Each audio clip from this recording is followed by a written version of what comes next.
Hi Countryside, it's Joe Smith, your general manager, and today is Monday, June 10th. I'm here with the usual Scott Ortiz. Oh, you forgot my name there for a second. No, I didn't forget, Scott. Couldn't I know forget. you're busy. You're a busy guy. Couldn't forget.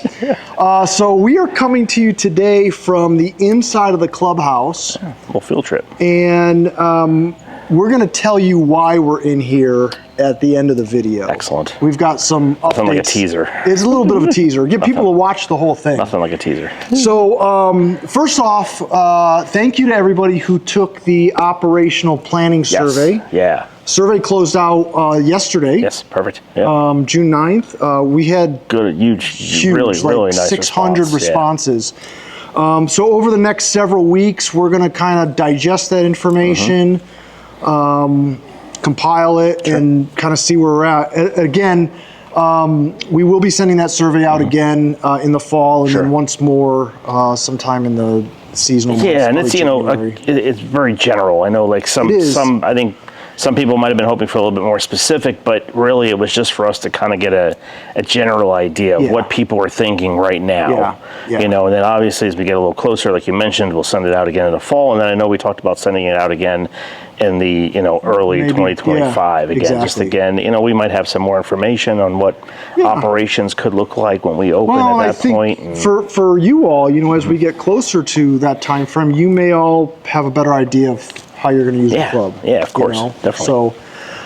So yeah, good information. Thank you for taking the time to complete that. It's helpful to us. Very helpful. We've still got our new lunch menu.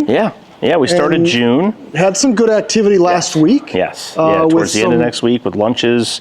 Lunches look really good on Thursday and Friday. Yes, very true.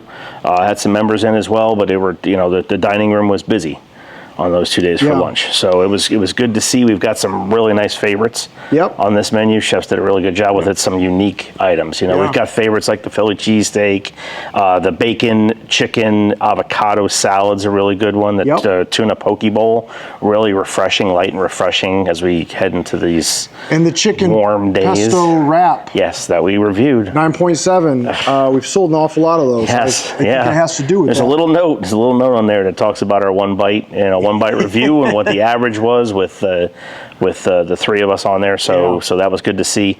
But the unique thing that I was going to mention is the cornbread tuna melt that's on there. I think people have really taken a liking to that. Chef, when he put that out there, was just like, well, let's see what happens. What do you think about that? It sounds interesting, and it has been. I think people have enjoyed that. It looks pretty. The cornbread's delicious. That might be a future One Bite review. It could be. You never know. You've tempted me. Excellent. That's the plan. I didn't even pick up on that one when I looked at the menu. So. Yeah, that's a good one, man. Good stuff. Awesome. Good stuff. So lunch activity's been good. Dinner activity, a little different story. A little bit calmer. This time of year is generally a little bit calm anyway, and then you kind of put us, put everybody into that temporary dining mindset, and it's a little bit different.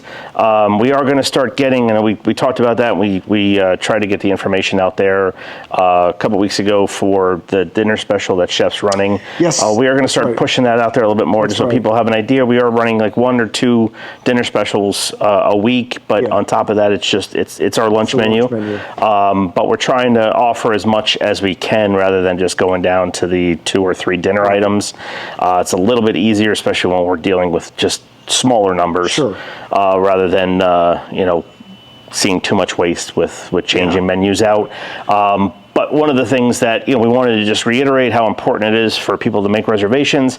That's right. This time of year, it's not necessarily to make sure that you have space, but just to make sure that we know what to expect. We went into one night last week, and I think everybody might have seen the email go out, just kind of reminding people the need for reservations, because we went into it with nothing. We were heading into that dinner service with 0 reservations, and it's just it's a little bit of concern with some waste with food, and we've got some people kind of standing around waiting just in case people come in, and normally we'd be in the clubhouse and we're here for the members, so we don't think of it as waste, but it's just a little bit more difficult this time of year in the setup that we're in. Yeah. So I think on a go-forward basis, what you guys decided to do last week was if we didn't have anything by 5:30, look at closing early. And we're going to implement that. I think going forward. I think going forward, it's a good plan just to kind of get everybody in that mindset.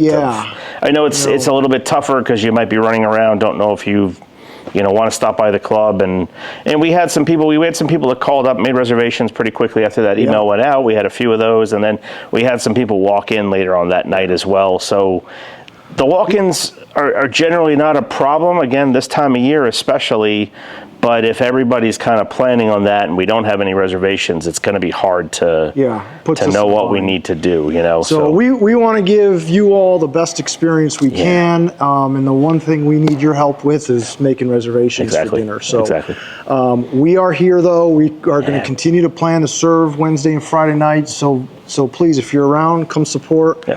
But if we don't have reservations going into service, we're going to look to close down early, probably around 5:30.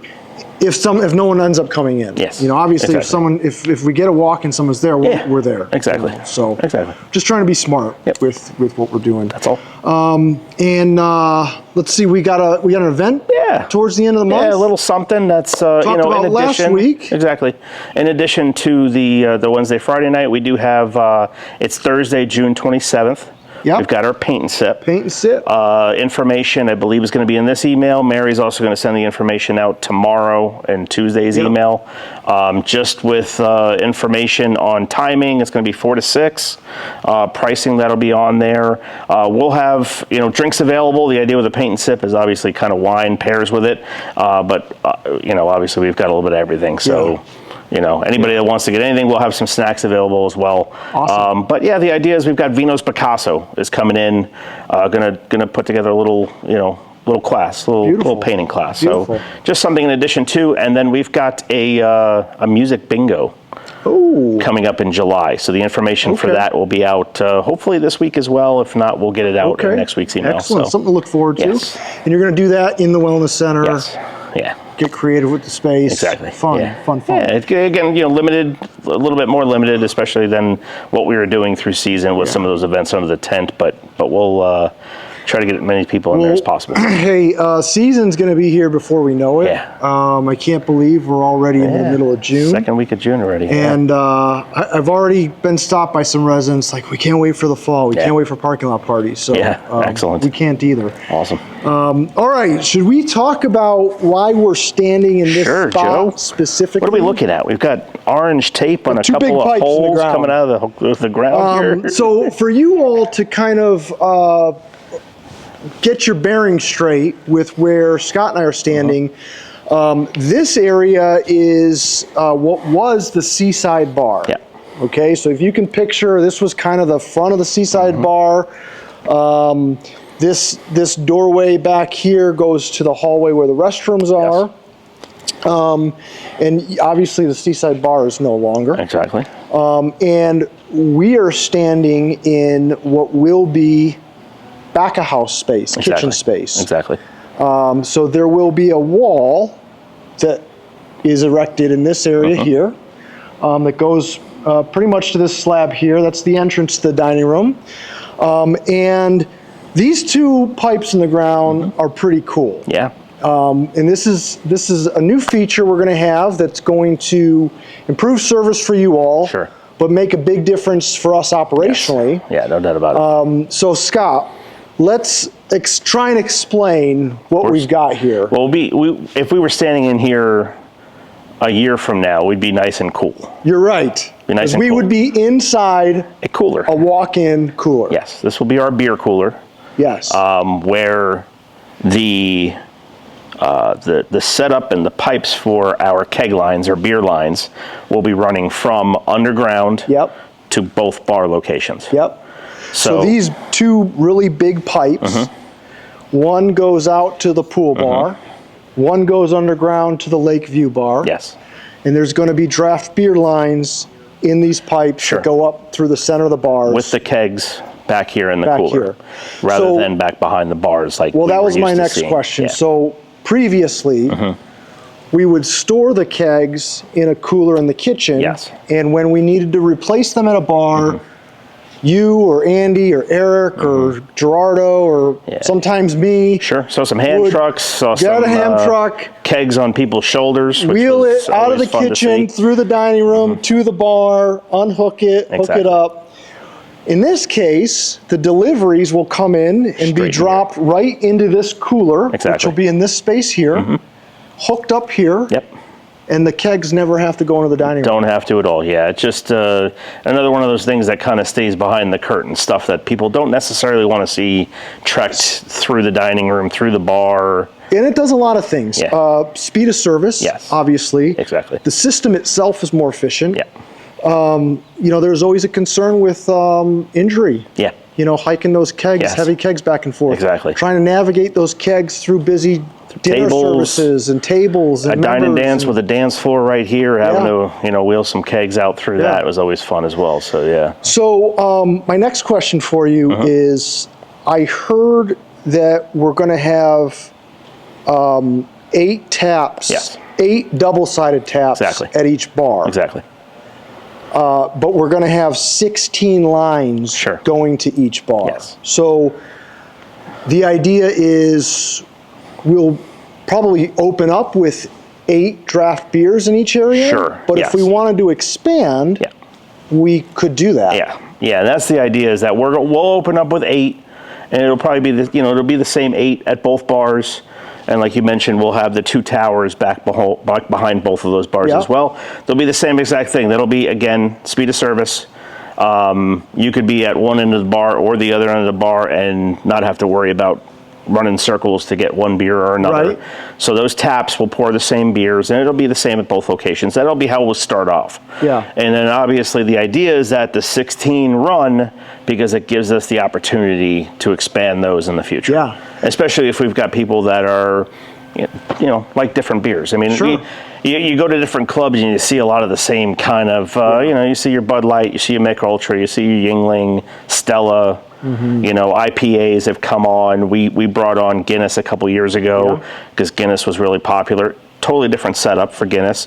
So when it's back behind the bar, that's another kind of funky setup when you're in that kind of location. Having it back here gives us the ability to hide all that. And I don't know, it seems like in the past maybe 10 years, like the whole draft beer thing has gotten really big. Oh, sure. Yeah. You know, like you've got the World of Beer. I don't know if that's still up in Gulf Coast Town Center. There's a couple places down here locally where you go in, it's like, it's just draft beer. It's like, that's the big thing. You know, and it's great to have local beers, you know, as well. And that's what we've tried to do. You know, we've done it with Fort Myers Brewery as of late, but there are other local breweries as well that we'd love to bring in, whether it's, you know, local to, you know, super local to our area or keeping it Florida. You know, it's nice to have a few different kind of set up through that as well. So in the center of each bar, there's going to be a cooler, tabletop with coolers underneath, but there'll be a tap handles. There'll be double-sided. So the bartender will be able to access it from either side. And so there'll be 8 of those, 16 handles. And that gives us a lot of flexibility. That'll be pretty cool. The other thing I think is neat, and you probably don't realize this, is previously you guys shared cooler space with Chef Jay. So, you know, we've talked about how difficult and confined the kitchen was as far as just operations, but it was also confined with storage. And I remember, I mean, you guys were, that was Jay's dessert cooler, wasn't it? Yeah, it actually was a cooler that walked through to a freezer. Yeah, that's right. So it was not only that, but yes, it was also utilized as chef's dessert Jay's trying to store baking dessert, cooler. Baked goods. There's kegs in there. There's wine. We have wine in that cooler. Yeah, we had our wine cage in there. So this space is going to be dedicated to beverage. And that was about half the size of what this is going to be. You know, for storage capability. So, it was, you know, interesting. You got to get creative on where you kind of hide stuff in a situation like that. It's, you know, a lot of stuff got kind of pushed back behind in the coolers that we had at Lakeview Lounge, and this time this gives us the ability. Everything's a chain reaction too. You know, separating the two and providing this space is going to allow Chef to be more efficient on his end. No doubt about it. You know, which translates into the improvements on you know, the food service side. So everything's kind of intertwined. Exactly. So okay, cool. Yeah, man. Cool. So this is when this is all finished and built out. You know, when you're sitting in the dining room, which is where we have the camera, this is just going to be a solid wall here. You won't see this. This is just another thing that's kind of back behind, and you know, it's so essentially the other way you could say it is the Seaside Bar space becomes kitchen space. It's one of the areas the kitchen expands into. Yeah. And you know, we're losing the Seaside Bar, but we're picking up the outdoor brand new outdoor pool cafe, to be named resort pool bar, which is, I think, just going to be incredible. Yeah, no doubt about it. Yeah. So very exciting. Excellent. Yeah, man. I think that covers it. Yeah. We appreciate you know, talking about this a little bit, getting it out there, just letting people know. And well, you know, we're excited about this stuff. Yeah. And as we move through these different phases, I think it's kind of fun to get on camera and kind of, you know, get you all trying to visualize what we're seeing and some of the new things we're going to have here. Yeah, so perfect. Great, good stuff. Thanks, Scott, sir. what else? Did we cover it? I think we're good, Joe. Well, another short one today, but no big deal. Countryside, as always, comments, feedback, send them our way. We love hearing from you. If you are up north, we hope you're having a great summer, safe and enjoying some good weather. And if you're down here locally, we love seeing you. Yeah, so come on by. Come on by. We're around. And I think that's a wrap. Yes, sir. All right, Scott, thanks. Countryside, we'll see you around the club real soon.